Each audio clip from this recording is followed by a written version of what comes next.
Right now, somewhere, a person is lying on an operating table, completely unconscious, feeling nothing, while a stranger cuts them open. That's just Tuesday for modern medicine. Nobody thinks twice about it. But for almost all of human history, that same operation happened to a person who was wide awake, screaming, and being held down by other men's body weight. So what changed? And here's the part that should stop you. It changed a lot later than you think, and not for the reason you'd expect. Let's start with speed, because speed was the entire game. Surgeons in the early 1800s weren't judged on precision. They were judged on time. Robert Liston, a Scottish surgeon working in London, was nicknamed the fastest knife in the West End, and he could take off a leg in under 3 minutes. Picture that. 3 minutes from first cut to finished stump on a fully conscious human being. Faster wasn't a preference. Faster was mercy. So what did that speed actually look like in practice? Not clean. Liston once moved so fast during an amputation that he sliced off his assistant's fingers and slashed a spectator's coat in the process. The assistant died of infection. The bystander reportedly died of shock just from watching. That's 3 deaths from one operation, and it's still referenced today, half joking, as surgery's only 300% mortality rate. But the surgeon wasn't the scary part. The restraint was. There was no sedation worth trusting yet, so patients weren't calmed, they were overpowered. Hospitals kept teams of strong men, sometimes called dressers, whose entire job was pinning down arms, legs, and torsos while the patient thrashed. Forget the old image of biting down on a bullet. That's mostly Hollywood. What actually happened was leather straps, rolled cloth, or just teeth clenched so hard people cracked them. Not quite the cinematic version. Worse. So what did patients get for the pain, if anything? Alcohol?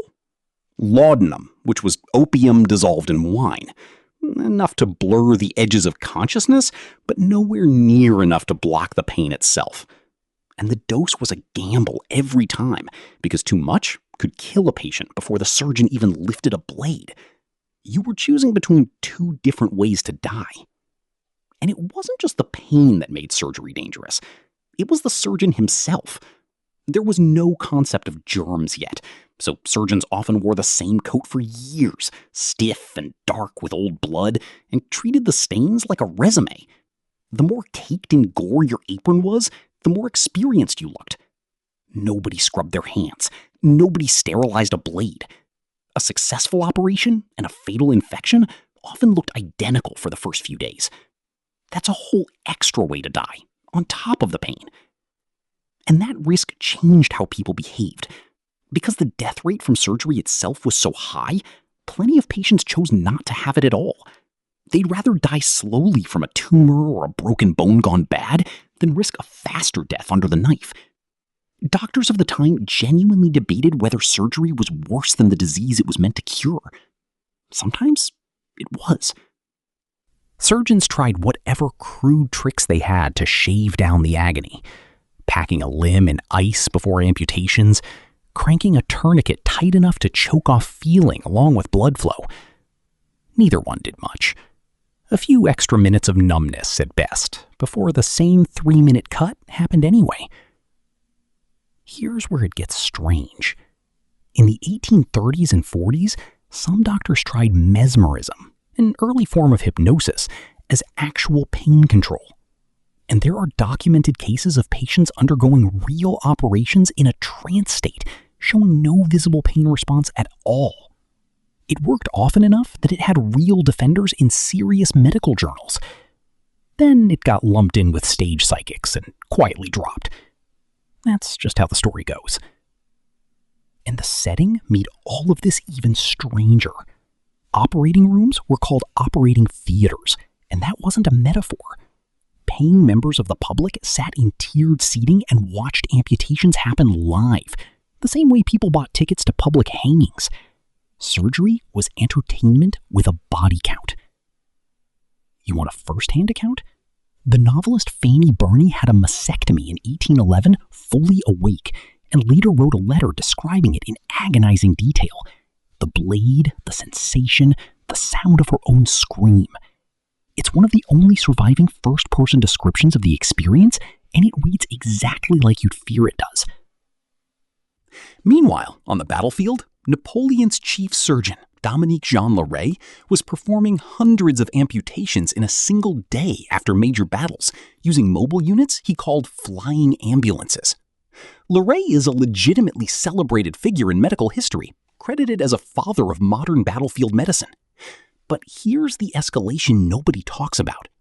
Decades before any of this, a young chemist named Humphrey Davy had already discovered that nitrous oxide dulled pain in the human body, and he wrote it down in 1800, suggesting it could be used during surgical operations. That's not speculation. That's in his published lab notes. A credentialed scientist handed the medical world painless surgery decades early, in writing, and the profession looked at it and shrugged. Think about that. If doctors had picked up Davy's suggestion the moment he made it, entire generations might have avoided operations like Liston's and Barney's altogether. Nitrous oxide sat there, documented, functional, ignored, while surgeons kept timing amputations with pocket watches. Except here's where it gets complicated. Nitrous oxide didn't get adopted for surgery for another 4 decades, and the real reason isn't some tragic cover-up. It's boring, and the boring version is the true one. Nitrous oxide in the early 1800s was mostly known as a party trick. Traveling showmen threw laughing gas demonstrations for paying crowds, complete with volunteers stumbling around a stage. Doctors saw a carnival act, not a medical tool. There was also a real technical problem. Dosing gas safely, controlling how much a patient breathed in, keeping their airway open while they were sedated, none of that existed yet as a science. Davy had the idea. Nobody had the machinery, the training, or the professional respect to turn it into a working procedure. That took until 1846, when a dentist, not a physician, demonstrated ether anesthesia at Massachusetts General Hospital, in a room now nicknamed the Ether Dome, and finally showed doctors a version they couldn't dismiss. So the tidy explanation is, the science existed early, but the infrastructure and the credibility didn't. Fine, except that doesn't explain why it specifically took a dentist, an outsider to the medical establishment, showing up decades later to make doctors take seriously something a respected chemist had already proven worked. Why him? Why then? Nobody's ever fully answered that. It's probably just institutional stubbornness, the same way most industries ignore an obvious fix until an outsider forces the issue. But maybe there's something else in it too. Some version of surgeons not wanting to give up the theater, the speed, the audience, the whole bloody performance of it. Somewhere between Humphrey Davy's forgotten notebook and that dentist walking into the Ether Dome, decades of screaming happened that didn't strictly have to. But maybe there's something else in it too. Some version of surgeons not wanting to give up the theater, the speed, the audience, the whole bloody performance of it. Somewhere between Humphrey Davy's forgotten notebook and that dentist walking into the Ether Dome, decades of screaming happened that didn't strictly have to. Tonight, somebody goes under anesthesia and feels nothing at all. It's worth remembering how recently that used to be the miracle, not the routine. And speaking of things that took way too long to fix, if you thought this was rough, go watch The Disgusting Truth About Hair Care Before Shampoo. It's about a different kind of thing people just suffered through for no good reason. Let me know in the comments what question's been living rent-free in your brain, and I'll go dig up the unsettling answer.